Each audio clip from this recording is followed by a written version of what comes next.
Hi everyone, my name is Emily and I'm the Young Adult Librarian at the Rock Island Public Library. And the book I have to tell you about today is called Clap When You Land by Elizabeth Acevedo. So this book is about two girls in high school, and you meet Camino first. This is Camino, and she lives in the Dominican Republic with her aunt. And her mom died a few years ago, but she and her aunt are really close, and they have like a nice, happy life. But the thing that Camino looks forward to every year is when her dad visits over the summer. Her dad lives and works in New York most of the time. All year except summertime. But every summer he comes back. He's from the Dominican Republic and he comes back, and she's just always really happy to see him. She loves seeing her dad. She knows that, okay, because of his job, he can't live here, but for the few weeks a year that he is in DR, she's so happy. So on the day that her dad is scheduled to arrive for his annual visit, Camino goes to the airport to meet him. When she gets there, there's all these crying people, and she discovers that her dad's plane has crashed. Now, at the same time this is happening, after, there's a section with Camino, we go to New York City and we meet Yahira. Now, Yahira lives with both her parents, except every summer her dad goes away for business, so she never sees him over summer break, and she's just kind of gotten used to this. But it's near the end of the school year, and what happens one day is Yahira is called into the office, and her mom is already there, and her mom is crying, and what she learns is her dad has died in a plane crash. He was on his way to the Dominican Republic, and now, he's gone. Now, Camino and Yahira don't know this, but they are half-sisters. I'm not giving anything away. This is as you just open up the flap of the book, you learn this about them. And they don't know it for a lot of the book. These two are living different lives in different places, and they're both dealing with the loss of their dad in different ways because, they had different relationships with him. He was a different person, when he was in each country. He was one guy in New York and one guy in DR, basically. And again, these two, they don't know each other. They don't even know that they're half-sisters, that neither of them knows that the other exists. But what happens is Camino, after her dad has died, she's really worried about how she's going to be able to pay for school. She goes to a good school in Dominican Republic, but she needs tuition money, and she needs money to go to college after she graduates. She was relying on her dad for that because, her aunt doesn't make a lot of money. She has some money that he sent them, but it's not going to be enough.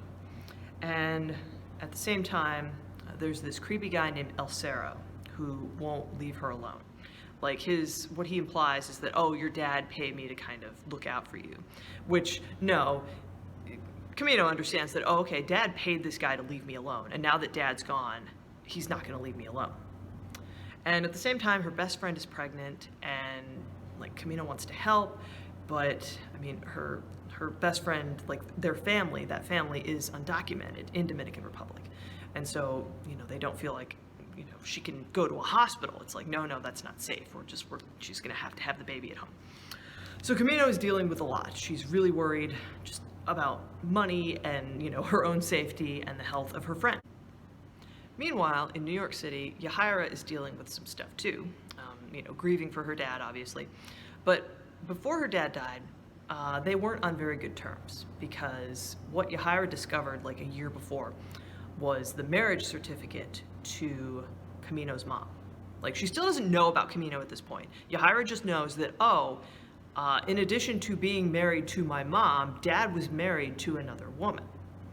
And she doesn't tell her mom. Yahira isn't sure if her mom knows. And as the book goes on, it becomes clear that yes, she did. She did know. And this was something that drove a wedge between her parents too. But Yahira, she and her mom, they're doing well, financially. Her mom had this good job, but her mom, she's having a hard time, even going to work because, the loss of her husband is, really hard. So when Yahira and her mom get settlement money, one thing that starts to happen is they have all these relatives suddenly showing up that, oh, I want to get married, but I don't have enough money for an engagement ring, or, oh, I want to take this class. And Yahira is really impatient with this because it's okay, all of a sudden, we're really close. We're family, yeah, I get that, but now we have this money because dad died and people are just like coming out of the woodwork to ask us for stuff. Like, that doesn't seem right. So Yahira's girlfriend, Dre, helps with all of this. Like, they live in the same building and Yahira can go visit Dre whenever she like needs a break from just her mom kind of walking around like a zombie and all of these relatives like sort of just coming by like, hey, how's it going? By the way, I have this other thing I'd like to talk to you about. And so another thing with Yahira, she used to play chess competitively. And so she has a tendency to like look at things through a very strategic lens. And I mean, you find out why she stopped playing chess. She describes the incident that led to her quitting. And I mean, it was never something she loved anyway, but it was really important to her dad. Like, this was another thing that connected them because he was so proud of her for winning all these tournaments. But when this thing happened on a train, like coming back from a chess tournament, afterward, she tried to call her dad and he didn't pick up. He was on business. And I mean, him not being there for her, it made Yahira really realize, okay, there's stuff I don't know about my dad, and I mean, chess, I don't want it to be the center of my life anymore. Like, I'm not doing this. Like, dad wasn't here for me when I needed him, and I mean, I'm not just gonna keep doing what he wants because, oh, this makes him proud. Well, he needs to be there for me. He needs to like be my dad and help me, and he didn't do that. But then these two connect online. It's really like, they don't even meet until you're like 75% done with the book. And how they meet is, Yahira, remember, she and her mom have been awarded this settlement money. So what Yahira does is, after she and Camino have talked online and I mean, they understand, oh, we have the same dad.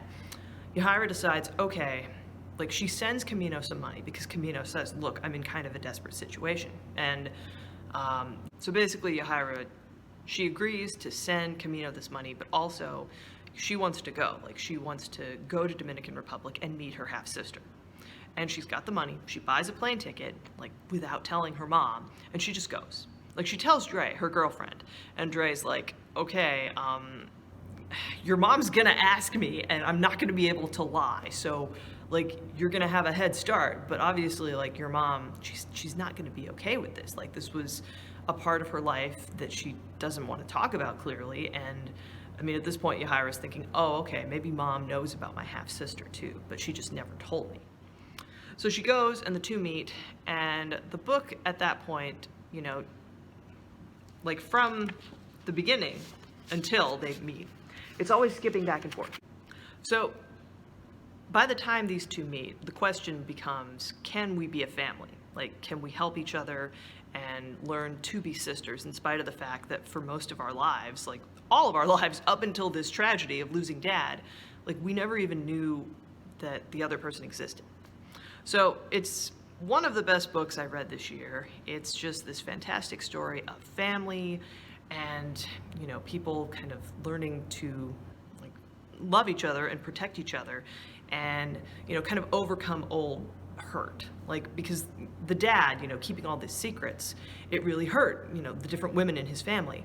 But, by the end, they've realized, okay, well, we still love this guy. Like, he's gone, and we miss him, and we're angry at him for keeping secrets, but we love him, and we love each other. So, if you've not read other books by Elizabeth Acevedo, I should say this is a novel in verse, like her first book, The Poet X. And this book, it is available through Access 360 and Libby. It's on both of those apps, and it's also available here at the library. So check it out. Thanks for watching, and I will see you again soon.